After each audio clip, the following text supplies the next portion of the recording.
They say pride comes before a fall. But what happens when it's not your pride, but theirs? That causes the ground to shake. When the very foundations you've spent a lifetime building are dismissed with a smirk and a wave of the hand, all in the name of progress, or perhaps something far less noble. This is a story about that kind of tremor, about a man named Walter Parsons, Walt to his friends, and the day his 18 years of dedication, of meticulous care, were deemed too expensive. The air in the conference room at Pinnacle Property Group felt sterile, chilled, despite the late spring sunshine attempting to warm the polished mahogany table.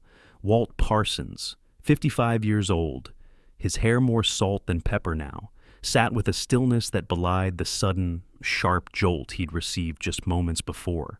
Across from him, Bryce Cunningham, the new chief technology officer, barely 42, radiated an energy that felt almost predatory. He'd been with Pinnacle for all of 6 months, a whirlwind of buzzwords and MBA jargon from some prestigious East Coast business school, brought in, they said, to modernize operations. Modernize? It was a word that, in Walt's experience, often meant tearing down something perfectly functional to replace it with something flashy, and frequently less reliable. So, Walter, Bryce began, his voice smooth, yet with an edge that grated on Walt's nerves. As I was saying, it's nothing personal. Purely a business decision, cost-cutting initiative. You understand? Bryce leaned back, a small, almost imperceptible smirk playing on his lips. We figure we can get 3, maybe even 4, junior engineers for your current salary. 3 junior engineers. The words hung in the air, an insult wrapped in corporate euphemism. 18 years. 18 years Walt had poured into this company, back when it was Lakeside Realty Management, a small firm with big dreams. He'd built their entire IT infrastructure from scratch, architected every expansion, every new system, from tenant portals to automated maintenance scheduling across 63 properties in 4 states. He'd worked late nights, weekends, solved crises that the executives never even knew existed, because he'd made sure everything ran so smoothly they'd forgotten just how much the company depended on him. Until now. Until they decided they couldn't afford him anymore. Or rather, until Bryce decided. To Bryce's left sat Helen Ramsey from Human Resources. She offered a sympathetic, practiced smile and slid a sleek, PFG-branded folder across the table. The severance package is quite generous. Walt, she said, her voice softer than Bryce's, but no less final. 2 months' salary, plus your accrued vacation time, all the details are in there. Walt nodded slowly. He reached for the folder, his calloused fingers, more used to keyboards and server racks than glossy corporate brochures, brushing against its surface. He didn't open it, he simply looked at Bryce, then at Helen. "Thank you," he said, his voice even devoid of the anger or argument Bryce seemed to be anticipating. "Is that all you have to say?" Bryce looked almost disappointed. Perhaps he'd expected a fight, a threat of legal action, something to report back to the board about how difficult the old guard was being, something to justify his decision further. "Well," Bryce shifted in his expensive chair, "most people in your position have questions, concerns." He gestured vaguely. Walt gave a slight shrug, a gesture so minimal it could have been mistaken for a twitch. "Seems pretty straightforward to me." Bryce exchanged a quick, almost imperceptible glance with Helen, who looked equally perplexed by Walt's composure. What they didn't understand, what they couldn't see beneath the surface of his worn tweed jacket and calm demeanor, was that Walt wasn't calm, he was done. There's a profound difference. It's the quiet that settles after a storm you've weathered for too long, the realization that the fight is over, not because you've lost, but because the battlefield itself has become meaningless. "Well," Bryce cleared his throat, recovering his executive poise. "We would appreciate your help with the transition. Of course, the new engineering team will need some guidance on the system architecture, perhaps a consulting arrangement for a few weeks. A consulting arrangement. To teach the 3 junior engineers who were replacing him how to do the job he'd done for nearly 2 decades. The irony wasn't lost on Walt. "I'll think about it," he said, the words tasting like ash in his mouth, though his expression remained neutral. He knew, with absolute certainty, he wouldn't. They shook hands. Bryce's grip was firm, confident. Walt's was steady. He walked out of the conference room, leaving behind the hushed whispers and the weight of a decision that would ripple through Pinnacle Property Group in ways Bryce Cunningham, in all his modernizing wisdom, couldn't possibly foresee. 18 years. 18 years of building, of nurturing, of ensuring a company's heart kept beating. How does one even begin to process that being dismissed with a casual, cost-cutting wave of a hand? The truth is, the real value, the deep, foundational worth of someone like Walt Parsons is often invisible. It's woven into the very fabric of an organization, silent and steadfast, until the day it's carelessly ripped away. And only then, in the ensuing unraveling, does its true significance begin to dawn. Before we dive deeper into Walt's unexpected journey, and the consequences that rippled out from that sterile conference room, let me tell you a little more about the world he had so carefully constructed. A world that Pinnacle Property Group was about to discover it knew very little about. A world built not just on code and hardware, but on experience, dedication, and an understanding that ran far deeper than any spreadsheet could ever capture. This story promises a look at what happens when that experience is undervalued, the true cost of such short-sightedness, and ultimately, the quiet, unshakable power of genuine expertise. It's a reminder, perhaps, that some things, some people, are invaluable precisely because they are, in the eyes of some, too expensive. A single cardboard box can hold a lifetime of work, or at least the tangible remnants of it, a chipped coffee mug, a few well-thumbed technical manuals, a framed photo of his wife Susan and their now-grown children, taken years ago on a vacation to the coast, 18 years at Pinnacle Property Group, and its predecessor Lakeside Realty Management, condensed into one slightly battered banker's box. But it couldn't contain the silence left behind in his suddenly vacant office, a silence that, for others, would soon grow deafening.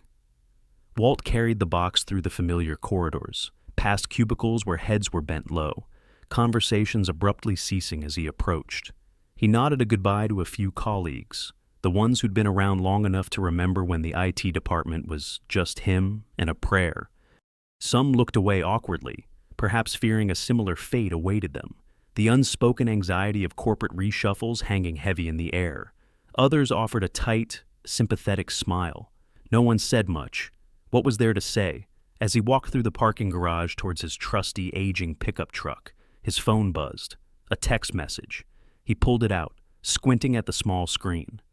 It was from Frank Morris, the database administrator Walt had hired 12 years ago. A good man, sharp as a tack. The message was short. "This is Frank. Just heard. The whole team's freaking out. Call me when you can." Walt read it, a flicker of something, concern for Frank, a grim acknowledgement of the inevitable passing through him. He didn't respond, not yet. The drive home to the small house he shared with Susan on the shores of Silver Lake was quiet. The late afternoon sun dappled through the trees, the familiar route a counterpoint to the unfamiliar turn his life had just taken. He pulled into the gravel driveway, the crunch of the tires a familiar sound. Susan was in the garden, her back to him, tending her roses.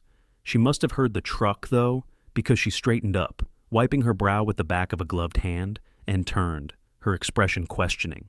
He didn't need to say much. One look at his face, the box in his hands, and she understood. Susan Parsons was a woman of quiet wisdom, her insights often cutting through the noise to the heart of the matter. She'd seen this coming, in a way he hadn't, or perhaps hadn't wanted to. "They're pushing you out, Walt," she'd said one night over dinner, weeks ago, after he'd mentioned being excluded from yet another high-level planning meeting. "The new CTO, Bryce, he's got a different agenda. You need to prepare." He'd brushed it off then. "They need me, Suze. No one else understands how the whole system works together." She just looked at him with that steady gaze of hers. "That might be exactly the problem, Walt," she'd replied softly. And she'd been right. That evening, Walt sat on their small wooden deck overlooking Silver Lake, a glass of good Kentucky bourbon in his hand, the ice clinking softly as he swirled it. The sunset painted the water in hues of copper and rose, a breathtaking display of natural artistry that usually soothed his soul. Tonight, it felt distant. Susan sat beside him, her hand resting gently on his arm. "What will you do now?" she asked, not with anxiety, but with a calm curiosity. Walt shrugged, taking a slow sip of his drink. "Something will turn up?" He tried to sound more confident than he felt. What Bryce Cunningham didn't know, what he hadn't bothered to learn in his 6-month whirlwind tour of Pinnacle, was that Walt hadn't just built their systems. He had, over the years, custom-coded large sections of it himself, especially the intricate integrations between older legacy components and newer applications. He'd done it with minimal formal documentation because the company, under various leaderships, had always refused to fund a proper documentation team. Too expensive, they'd said, year after year, when he'd put in the budget requests. If it's working, Walt, don't fix it, and you know it all anyway. And he did. Only he understood the deep redundancies he'd built in, the hidden security layers designed to protect sensitive tenant data, the intricate network architecture that allowed 63 properties across 4 states to operate as a seamless whole. He'd started at Pinnacle back when it was still Lakeside Realty Management, a small, ambitious real estate firm run by a man named George Hemlock. George was old school, a handshake-is-your-bond kind of man. Lakeside's entire IT infrastructure back then consisted of 2 desktop computers, a fax machine that wheezed like an old asthmatic, and a dial-up internet connection that sang the song of its people every time it connected. "We're expanding, Walt," George Hemlock had told him, hiring him away from a comfortable but uninspiring consulting gig in Oak Haven. "Need someone who can build us something solid, something that'll grow with us." And over 18 years, Walt had done just that. He'd turned that rudimentary setup into an integrated property management system that handled everything from tenant applications and background checks to automated maintenance requests and online rent collection. He'd built it piece by piece, adapting, upgrading, refining as the company grew, as technology evolved. When George Hemlock retired 5 years ago, his son, Henry, who had different ideas about business, sold the company to a private equity firm. They rebranded it as Pinnacle Property Group, brought in new executives, and initially they'd kept Walt on, impressed by the robust, custom-built system he managed. But things began to change. New executives, new priorities. Quarterly targets and shareholder value became more important than long-term stability or investing in unseen infrastructure. His warning signs, subtle at first, became more frequent. They rejected his proposal for a documentation team. Too expensive. We'll get to it next quarter. That quarter never came. Then they started bringing in consultants, young MBA types like Bryce Cunningham, who talked about disrupting property management and leveraging cloud solutions, often recommending off-the-shelf products that wouldn't integrate with Pinnacle's deeply customized infrastructure without a massive, costly overhaul. Walt kept pushing back, patiently explaining why their cookie-cutter approaches wouldn't work, showing them the lines of custom code, the unique architectural decisions that made their system efficient and secure. They'd sit through his explanations, their eyes glazing over, and then go right back to their PowerPoint presentations filled with industry jargon. Eventually, they just stopped inviting him to the planning meetings. Susan had been right. They had been pushing him out.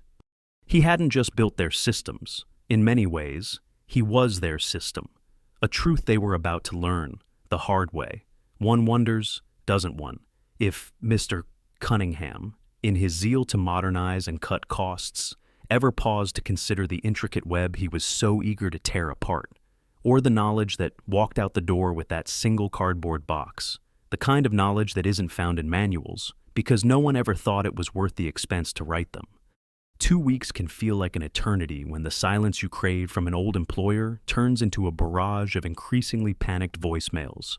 For Walt Parsons, those 2 weeks were a strange mixture of adjusting to an unscheduled retirement and methodically updating a resume that hadn't seen the light of day in nearly 2 decades.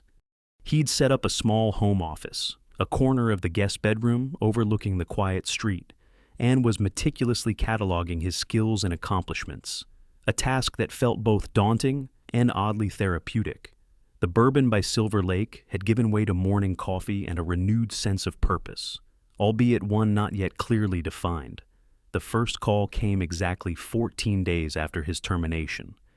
He was deep in thought, trying to articulate the complexities of the integrated property management system for a bullet point on his resume, when his phone, resting beside his laptop, vibrated. The caller ID flashed Bryce Cunningham, Pinnacle. Walt stared at it for a long moment, a faint, ironic smile touching his lips. He let it go to voicemail. A few minutes later, the notification popped up. He listened, a cup of lukewarm coffee in hand. Bryce's voice, still retaining that smooth executive tone, but with a subtle undercurrent Walt hadn't heard before. Walter, it's Bryce Cunningham. We're having some minor issues with the tenant portal. The junior team is working on it, but they're having a bit of trouble understanding some of your unique code architecture. Could you give us a call back? It would just be a quick consultation, of course. Appreciate it. Unique code architecture. Walt almost chuckled. That was one way to put it. He deleted the message and went back to his resume. Later that day, another call from Bryce. This one a little less smooth, a little more direct. And then another. By evening, 3 voicemails from Bryce, each sounding incrementally more strained, had accumulated. He didn't return any of them. That night, as he and Susan were cleaning up after dinner, his phone buzzed with a text. It was Frank Morris again. Walt, systems have been down all day. Maintenance requests aren't processing at all. Bryce is losing his mind. The junior guys are completely swamped and clueless. Just thought you should know. Walt read the text, a grim sense of inevitability settling over him. He wasn't reveling in their misfortune. Not exactly. It was more a profound, weary confirmation of what he'd always known: the system was complex, deeply interwoven, and its stability relied on an understanding that couldn't be acquired in a 6-week handover or by reading a non-existent manual. The next morning, the call wasn't from Bryce. It was Helen Ramsey, from HR. Her voice was solicitous, concerned. Walter, I hope you're doing well. I'm calling because, well, we'd like to discuss a consulting arrangement. Just temporary, of course, to help with some current system issues. Pinnacle is prepared to be quite generous with the compensation. Walt picked up his phone, a new kind of calm settling over him. This was different from the done feeling of his termination. This was clarity. How generous? Helen, he asked, his voice neutral. He could almost hear her relief through the phone. We were thinking $300 per hour, minimum 4-hour engagement, naturally. $300 an hour, to fix the mess they'd made by deeming his entire salary too expensive. He thought about the 18 years, the missed family dinners, the weekends spent troubleshooting. He thought about Bryce's smirk. I'll think about it and get back to you, Helen, he said, and then he hung up. He sat at the kitchen table, staring out at the calm, sun-dappled surface of Silver Lake. Susan placed a fresh cup of coffee in front of him. What are you thinking, Walt? She asked gently, already knowing, he suspected, part of the answer. He looked at her, a slow smile finally breaking through his stoic facade. I'm thinking, he said, they're finding out exactly what I'm worth.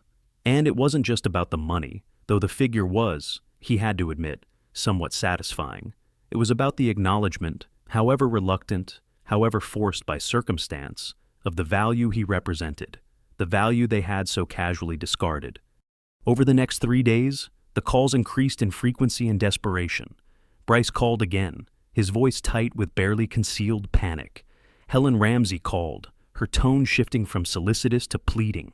Even Henry Hemlock, George's son, who was still on the Pinnacle board and had, in Walt's opinion, been swayed too easily by the private equity firm's promises of modernization, left a message. The tenant portal was completely down. The maintenance scheduling system was throwing errors left and right, creating chaos for property managers and residents alike. And worst of all, the automatic payment processing had failed, affecting thousands of residents and, more critically for Pinnacle, their revenue stream. Walt listened to the messages, sometimes with a grimace, sometimes with that faint, ironic smile. He didn't respond to any of them. He was busy. He was building something new for himself, starting with that resume. He was also, perhaps, allowing Pinnacle Property Group to fully marinate in the consequences of their own business decisions. Some lessons, it seemed, were best learned in the crucible of crisis. 300 an hour to fix the unfixable for them. Perhaps they were beginning to understand, just a little, what 18 years of dedication truly meant. He wondered if Bryce Cunningham was still smirking. Just when one door slams shut with an insulting thud, sometimes, if you're listening, you can hear another creaking open with the promise of respect, a promise that your worth won't be measured solely by the bottom line of a cost-cutting initiative. While Pinnacle Property Group was descending into a self-inflicted operational nightmare, Walt Parsons was about to find such a door. It was day 4 of the escalating crisis at Pinnacle, a day Walt had decided to spend refining the technical skills section of his resume, a task that felt increasingly surreal given the chaos he knew was unfolding at his former workplace. He'd muted his phone, tired of the increasingly frantic voicemails. Then, an email notification pinged on his laptop. The subject line was innocuous, an inquiry from Keystone Solutions. Keystone Solutions. Walt knew the name. They were a regional competitor to Pinnacle, smaller, yes, managing fewer properties, but they had a reputation for being solid, reliable, and, in recent years, for expanding rapidly and smartly. He opened the email. It was from their Director of Technology, a man named Arthur Sterling. "Dear Mr. Parsons," it began, polite and professional. "I recently heard about your departure from Pinnacle Property Group, and I must say, your situation caught my attention. Here at Keystone Solutions, we have always admired your work from afar. The integrated property management system you built and maintained at Pinnacle is, frankly, legendary in our little corner of the industry. We are currently looking to significantly upgrade our entire property management infrastructure, and we believe your expertise could be invaluable. Would you be interested in discussing potential opportunities with us? Sincerely, Arthur Sterling." Walt read the email twice. Legendary. Admired from afar. These were not words he'd heard associated with his work in a long, long time. Certainly not from the recent leadership at Pinnacle. A spark of something he hadn't felt in weeks, perhaps months, ignited within him genuine professional interest, a flicker of renewed purpose. He replied almost immediately, suggesting they meet. They arranged to meet the following day at a quiet coffee shop in Midvale, a neutral ground away from both Pinnacle's beleaguered headquarters and Keystone's bustling offices.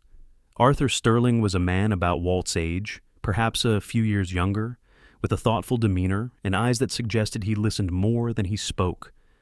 There was no pretense, no corporate jargon, just a straightforward discussion about technology, system architecture, and the challenges of scaling a property management business. "I've followed your work for years, Walt," Arthur said, stirring his coffee. "Or rather, the results of your work. Pinnacle ran smoothly for so long, handled expansions that would have crippled other companies. Nobody else in this region has anything close to the kind of integrated system you built there.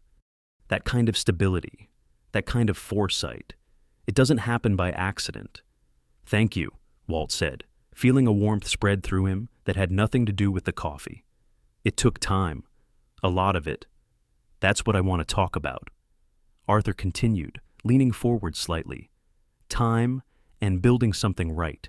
We're looking to build something similar here at Keystone, but we don't want to start from scratch if we can learn from the best.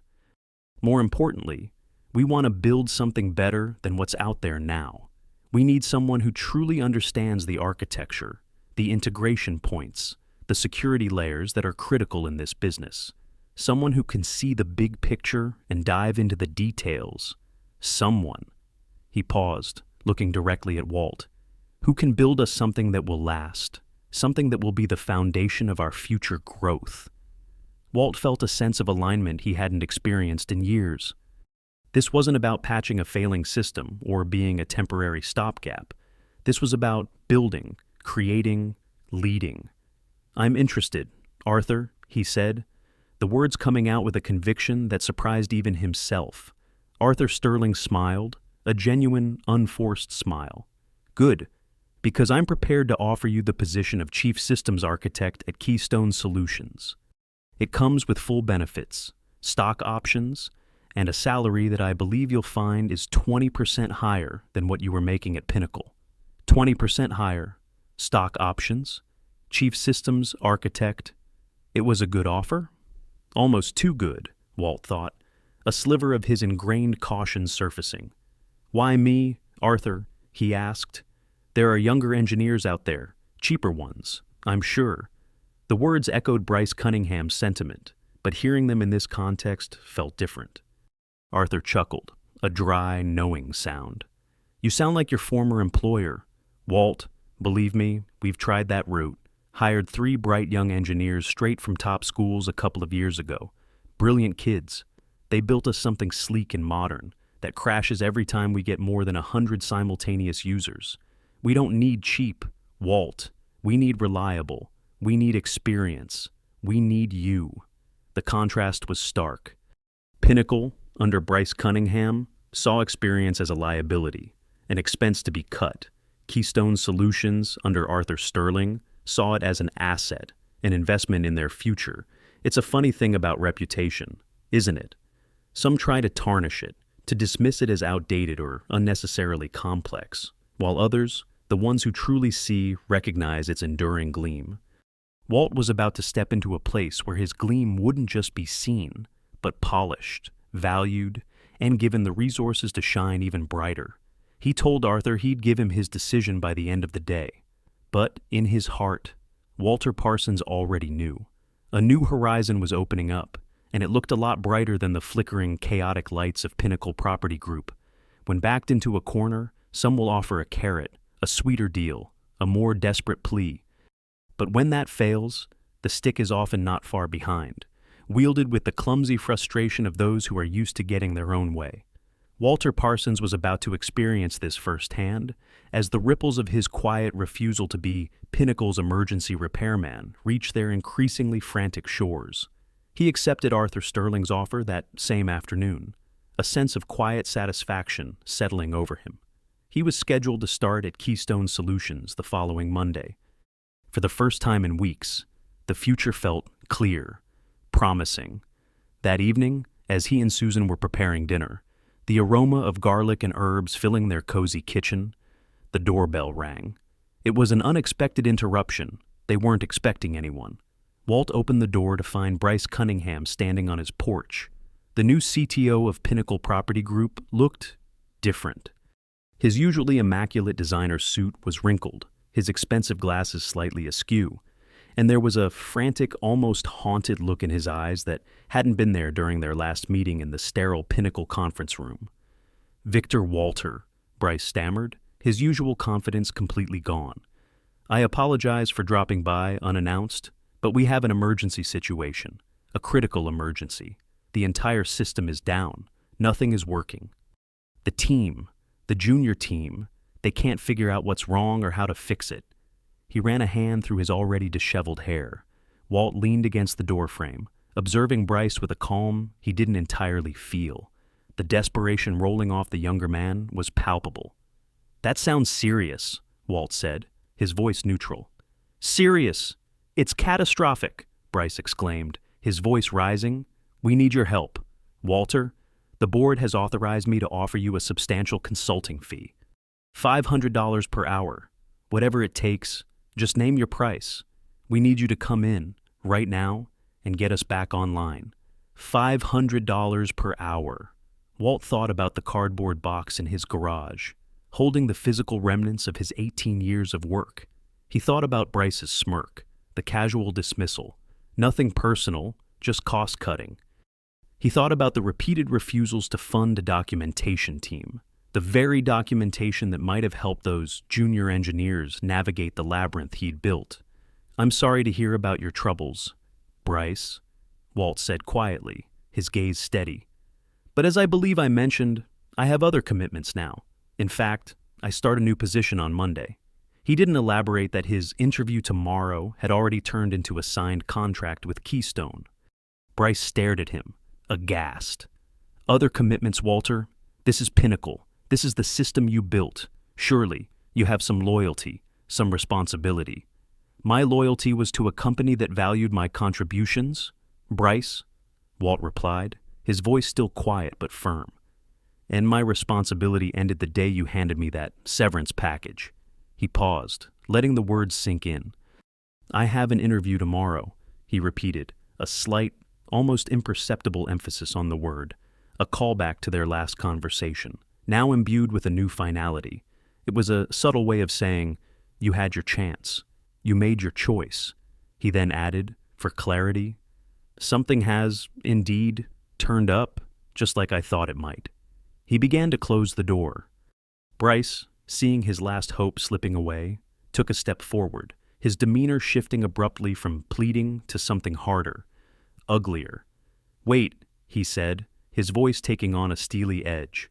You know, Walter, there could be legal implications if we discover you intentionally made our systems difficult to maintain before you left.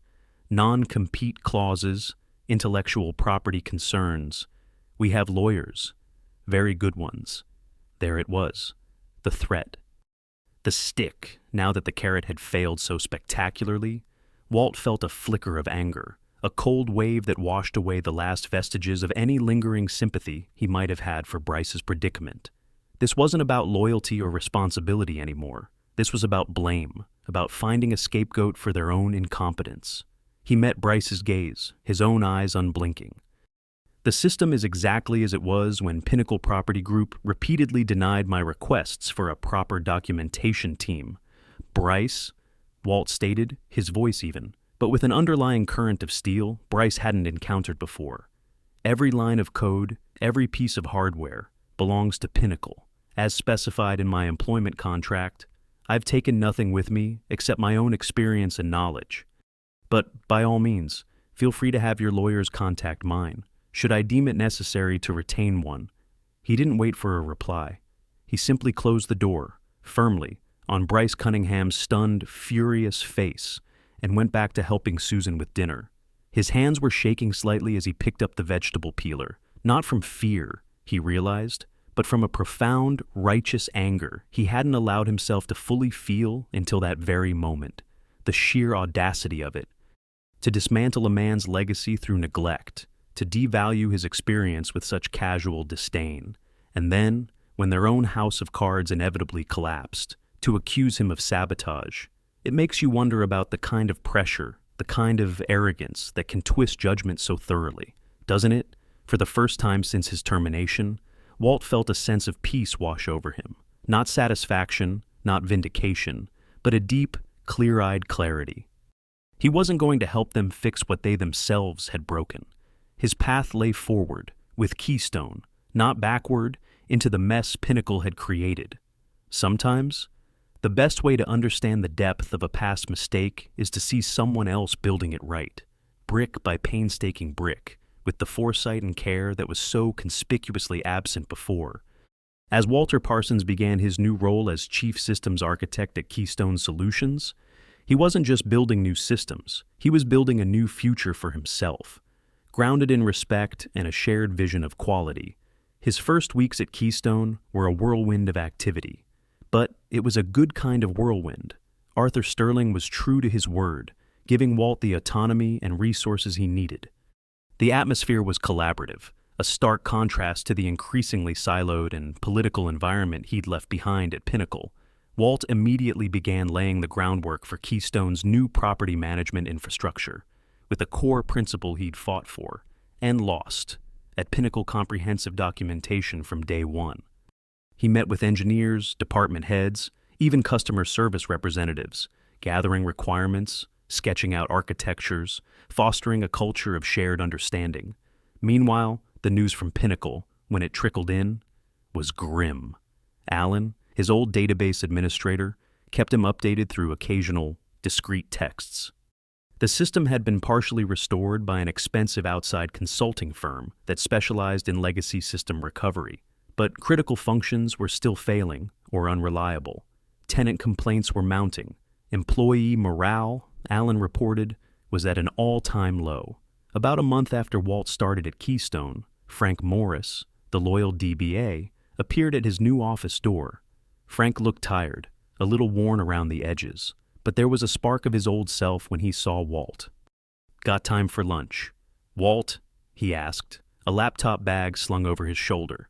"Over sandwiches at a nearby deli. My treat, there's a lot to tell." Over pastrami on rye, Frank filled him in on the chaos at Pinnacle. "It's worse than you think." "Walt," he said, lowering his voice despite the noisy lunchtime crowd. "They've lost access to historical payment records going back 3 years. The backup systems, they're corrupted somehow. The consultants think they might need to rebuild vast portions of the database from scratch, and that's not even the half of it." Frank paused, then pulled out his own personal laptop, not his Pinnacle-issued one. "I found something, Walt. When I was trying to help the consultants understand the payment processing system, I stumbled into some archived emails. Bryce Cunningham. He'd been planning your termination for months." "How do you know this?" Walt asked, a knot tightening in his stomach. Frank navigated to a folder and opened a series of emails. There they were, communications between Bryce and several board members, including Henry Hemlock. They discussed a legacy staff reduction plan, with Walt Parsons specifically named as the first target. Bryce had assured them he could replace Walt with cheaper junior engineers and transition Pinnacle to off-the-shelf solutions within 6 months. He'd projected annual cost savings of over $1 million.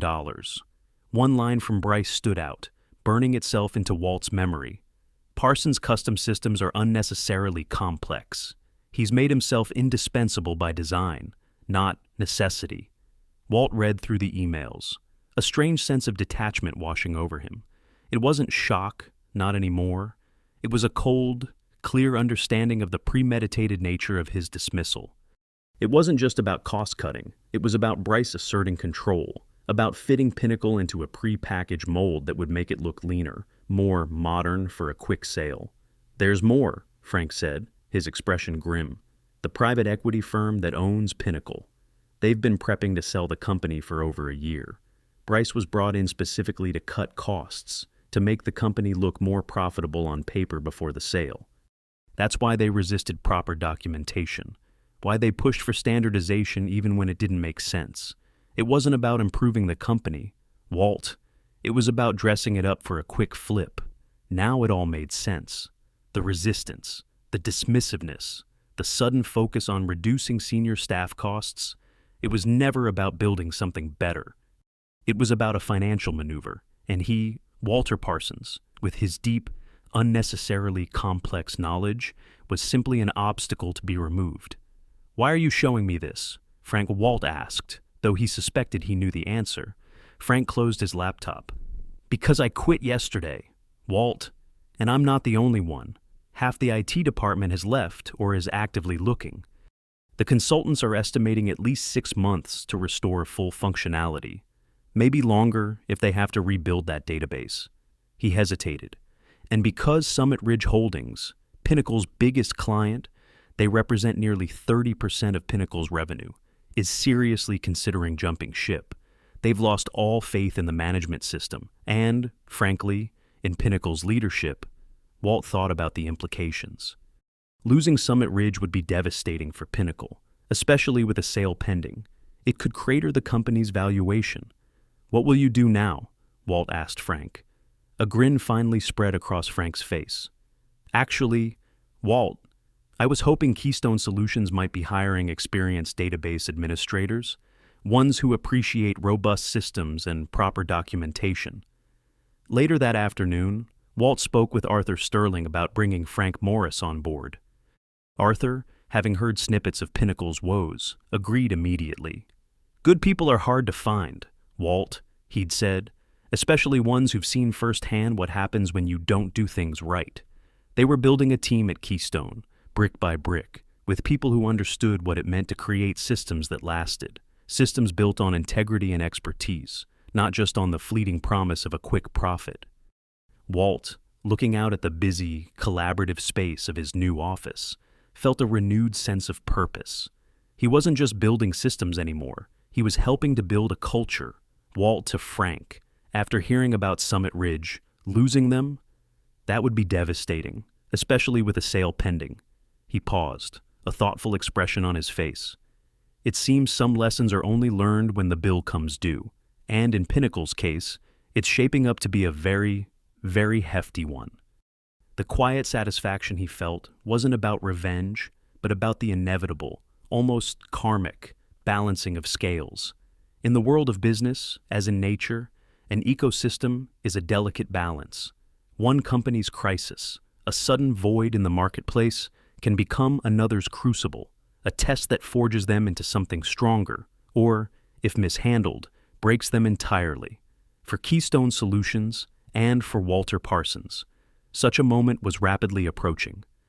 2 months into Walt's tenure at Keystone, the new system architecture was taking shape. The atmosphere was one of focused intensity, the team energized by the challenge of building something truly cutting-edge, yet robust. Frank Morris had seamlessly integrated into the team, his deep database knowledge proving invaluable. Then, Lawrence called Walt into his office. The urgency in his voice was unmistakable. "Walt, I just got off the phone with Robert Maxwell," Arthur said, leaning forward in his chair. Robert Maxwell was the CEO of Summit Ridge Holdings, Pinnacle's largest and now deeply disgruntled client. "It's official. They're terminating their contract with Pinnacle Property Group next month. They've had enough of the system failures, the lack of communication, the whole debacle." And Arthur paused, his eyes locking with Walt's. "They want to know if Keystone Solutions can handle their portfolio." Summit Ridge Holdings managed over 10,000 residential units across the Northeast. It was a massive portfolio, one that would more than double Keystone's current operations overnight.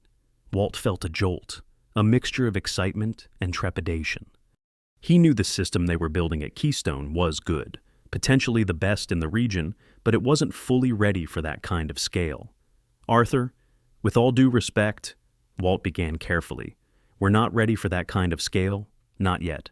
The new system is coming along beautifully, but it's only about halfway there. To onboard a client of Summit Ridge's size right now would be risky." Arthur nodded, his expression serious. He wasn't a man for reckless gambles. "I appreciate your honesty. Walt, Robert knows that. He knows we're still building, but he's desperate. Pinnacle's failures are affecting Summit Ridge's reputation with their tenants, and that's something he won't tolerate. He needs a stable, reliable alternative, and he needs it fast. So, let me ask you this. What would it take to get us ready? If we absolutely had to?" Walt leaned back, his mind racing. The engineer in him immediately began to calculate server capacity, bandwidth requirements, data migration complexities, staffing needs. "We'd need at least 3 more senior engineers. Immediately," he said after a moment, "significant investment in dedicated server infrastructure, and, even pushing it, at least 8 weeks of intensive development and testing time. Even then, Arthur, it would be tight, very tight." "Robert Maxwell is willing to give us 12 weeks, Arthur said, a new intensity in his voice. "And he's willing to fund the infrastructure expansion himself. He sees this as an investment in a long-term partnership. Walt, this is the moment, the turning point. If Keystone takes on Summit Ridge and succeeds, it will establish us as the undisputed leader in this industry. If we try and fail, well, it could sink both companies." The weight of the decision settled in the room. This was more than just a new client, it was a defining challenge. Walt thought of the meticulous plans he'd been drawing up, the robust, scalable architecture they were designing. He thought of the team they were building, a team that included people like Frank, who understood the stakes. "Let me think about the architecture overnight. Arthur," Walt said, "specifically, how we could manage a phased onboarding to minimize risk. I'll drop a plan on your desk by tomorrow morning." That night, Walt barely slept. He spread out schematics on his dining room table, sketching system diagrams, mapping data migration pathways, considering scaling challenges from every conceivable angle. Susan brought him coffee, her presence a quiet support. By morning, as the first light of dawn touched Silver Lake, he had a plan. It was ambitious, certainly, but it was achievable. A hybrid approach, focusing on migrating Summit Ridge's properties in carefully managed stages, region by region, minimizing disruption and allowing for real-time adjustments. When he presented it to Arthur, his new boss studied it carefully, tracing the data flows with his finger, asking pointed questions. Finally, Arthur leaned back, a slow smile spreading across his face. This is solid. Walt, very solid, ambitious, yes. But I see the logic. I see the safeguards. He paused, then pointed to a specific part of the timeline. But I notice you've included a substantial documentation phase for each stage of the migration. That adds nearly 3 weeks to the overall timeline. Walt met Arthur's gaze, his own unwavering. It's non-negotiable, Arthur, he replied firmly. That's where Pinnacle failed. They cut corners on documentation, on training, on building redundancies. We will not make that mistake. We document everything from day one. We train the team on every component. We ensure there are no single points of failure. If we take this on, we do it right, or we don't do it at all. Arthur Sterling looked at Walt for a long moment, then nodded. I'll take your word for it. Walt, non-negotiable it is. Let's move forward. The next few weeks were a blur of intense activity. Keystone hired 5 more senior engineers, including 2 more disillusioned talents who had recently departed the sinking ship that was Pinnacle. Frank Morris, with his intimate knowledge of Pinnacle's corrupted databases, began designing a sophisticated data migration tool that could translate Summit Ridge's data from Pinnacle's failing system into Keystone's new, clean architecture. Walt, meanwhile, oversaw the design of a modular system, one that could scale dynamically with Summit Ridge's needs and, crucially, be meticulously documented every step of the way. A narrator, reflecting on Walt's insistence on documentation, non-negotiable, such a simple, powerful stance. How many disasters could be averted, in business and in life, if we held firm to those non-negotiable principles of doing things right, from day one? For Walter Parsons, this wasn't just about building a system. It was about building a legacy of reliability, a direct antithesis to the crumbling foundations he'd left behind. The most profound victories aren't shouted from the rooftops. They're quietly built, day by day, with dedication and an unwavering commitment to principle until their foundations are unshakable and their value undeniable. For Walter Parsons and Keystone Solutions, that victory was unfolding, not with a bang, but with the smooth, efficient hum of well-designed systems and a team working in perfect concert. Halfway through the intensive 12-week project to onboard Summit Ridge Holdings, Walt received an unexpected email. It was from Henry Hemlock, George Hemlock's son, the one who still sat on Pinnacle Property Group's rapidly destabilizing board. Walter, the email read, I want to apologize for how things ended at Pinnacle. The board was misled. I see that now. About the implications of letting you go. Bryce Cunningham has been removed as CTO. We're struggling to recover, and frankly, Summit Ridge's departure will hit us incredibly hard. If you're ever interested in coming back, in any capacity, the door is open. Walt read the email, a flicker of something, perhaps a distant echo of vindication, quickly suppressed, passing through him. He didn't respond. His focus was entirely on Keystone, on ensuring the Summit Ridge migration was flawless. 10 weeks into their 12-week timeline, they were ready for the first staged rollout. Summit Ridge's smallest region, comprising some 2,000 units in western New York, would migrate first. If successful, the remaining, larger regions would follow in quick succession. The day before the migration, Arthur Sterling called Walt into his office. A familiar face was waiting, Robert Maxwell, the CEO of Summit Ridge Holdings, a man whose relief was palpable. So, you're the system architect behind all this. Mr. Parsons, Robert Maxwell said, extending a hand, his smile genuine. Arthur has told me a lot about you. All good, I hope, he added, with a glance at Arthur. He says you've built us something that won't break down every time we add a new property, something that will grow with us. That's the plan, Mr. Maxwell, Walt replied. I also hear you used to work for Pinnacle, Maxwell continued, his expression turning more serious. Walt nodded, unsure where this was leading. They're in trouble, you know, deep trouble. The private equity firm is desperate to sell, But with Summit Ridge leaving and their system still not fully functional, well, they're not finding many interested buyers. He paused, a shrewd look in his eye. Except one. Who's that? Walt asked, though a suspicion was already forming in his mind. Keystone Solutions, Arthur Sterling said quietly, stepping forward. We're considering making an offer, Walt, at a substantial discount, of course, to what Pinnacle was valued at even 6 months ago. If that happens, Arthur continued, looking between Walt and Robert Maxwell. We'd want someone who understands both companies intimately to lead the integration, someone who could salvage what's valuable from Pinnacle's infrastructure, if anything, while transitioning everything to our new architecture. Are you asking if I'd be willing to work on that? Walt clarified, the irony almost overwhelming. The system he'd built, the company that had discarded him, all potentially coming back under his direction, but on his terms. Arthur nodded. Only if the acquisition goes through, and only if you're comfortable with it. Walt thought for a long moment. He thought of the good people still at Pinnacle, the ones who deserved better. He thought of George Hemlock's original vision for Lakeside Realty.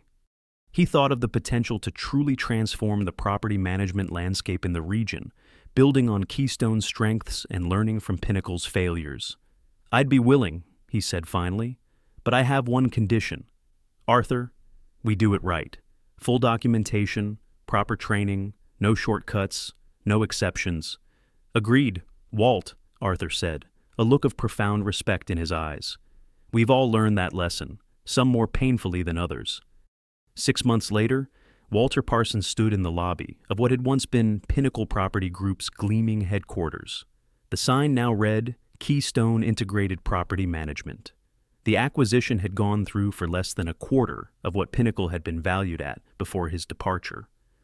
Arthur Sterling was beside him as they walked through the offices, greeting former Pinnacle employees who would be staying on through the transition. Some looked away awkwardly, the memory of his unceremonious firing still fresh. Others, like Frank Morris, who was now a key leader in the integrated database team, smiled with genuine relief. A few, those who had worked closely with Walt over the years, nodded with quiet understanding.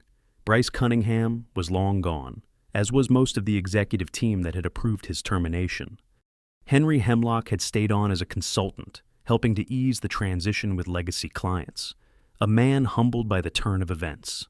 When they reached the server room, Walt's old domain, he paused. Through the reinforced glass, he could see some of the hardware he'd specified years ago, the blinking lights of systems he'd designed and nurtured. Want to go in? Arthur asked. No need, Walt replied. We'll be migrating everything to the new Keystone infrastructure anyway, the right way. In the main conference room, the remaining Pinnacle staff, now Keystone employees, had gathered. Arthur introduced Walt not just as a former architect, but as the new chief integration officer who would be overseeing the entire technical transition. Many of you already know Walter Parsons, Arthur said. He built the original systems that ran this company for nearly 2 decades. Now, he'll be guiding us through the integration of both companies' technologies into something better, something more robust than either had before. As Walt looked out at the faces, some familiar, some new, he felt no triumph, no desire to say, I told you so. What would be the point instead? He spoke briefly about the transition plan, the timeline, the support that would be available to everyone. He emphasized, with a deliberate nod to his own past experience, that no one would be left behind due to arbitrary cost-cutting measures. The irony wasn't lost on anyone in the room. 1 year after the acquisition, Keystone Integrated Property Management had become the largest, most respected property management company in the Northeast. The migration was complete, with all properties running smoothly on the new system Walt had designed, fully documented, properly staffed, and functioning flawlessly. On a crisp autumn morning, the leaves along Silver Lake turning brilliant shades of red and gold, Walt drove to the office for a meeting with Arthur. The board approved your proposal, Walt, Arthur said as soon as he sat down. The Keystone Technical Education Division will launch next quarter. You'll have full autonomy to design the curriculum and hire instructors. This had been Walt's condition for staying on after the integration was complete. Not a higher title, not more money, but the creation of a division dedicated to training the next generation of systems engineers and architects, teaching them not just how to code, but how to build things meant to last. "Thank you, Arthur," Walt said. "That means a lot." "No, thank you, Walt," Arthur replied. "What you've built here, it's remarkable. Not just the technology, but the culture around it, the documentation, the knowledge sharing, the emphasis on quality over quick fixes." Later that afternoon, as Walt was packing up his integration office, transitioning to his new role heading the education division, Henry Hemlock knocked on his door. "Got a minute, Walt?" They walked to the small courtyard outside. "My father, George, he asked about you." Henry said, "He's retired down in Florida now, but he still follows company news. He was glad to hear you were back. In a manner of speaking, he always said letting you go would be the biggest mistake this company could make. Turns out, he was right." Walt nodded, unsure what to say. "I learned something from all this, Walt," Henry continued. "Value isn't always visible until it's gone." As Walt drove home along the shore of Silver Lake that evening, the setting sun casting long shadows, he thought about value, the value of experience, of care taken, of doing things right the first time, the value of systems built to last, and the people who build them. Walter Parsons hadn't sought revenge. He hadn't needed to. He'd simply chosen to build something better, something that would outlast any single decision, any short-sighted maneuver. He proved that value, real value, isn't always visible on a balance sheet until it's gone. And sometimes, if you're fortunate, you get to be the one to rebuild it, stronger and wiser than before. It makes you think, doesn't it, about the quiet contributions, the unseen expertise that holds so much of our world together? Perhaps you've seen a Walter Parsons in your own life, or maybe you've even been one. What does true value mean to you, and how do you ensure it's recognized, not just when it's lost, but every single day? If Walt's journey resonated with you, if it sparked a thought or a memory, we'd be honored if you'd share your reflections in the comments below. And if you appreciate stories about quiet strength and earned triumphs, perhaps consider subscribing so we can continue to explore these human experiences together. Until next time, may your work be valued and your principles unwavering.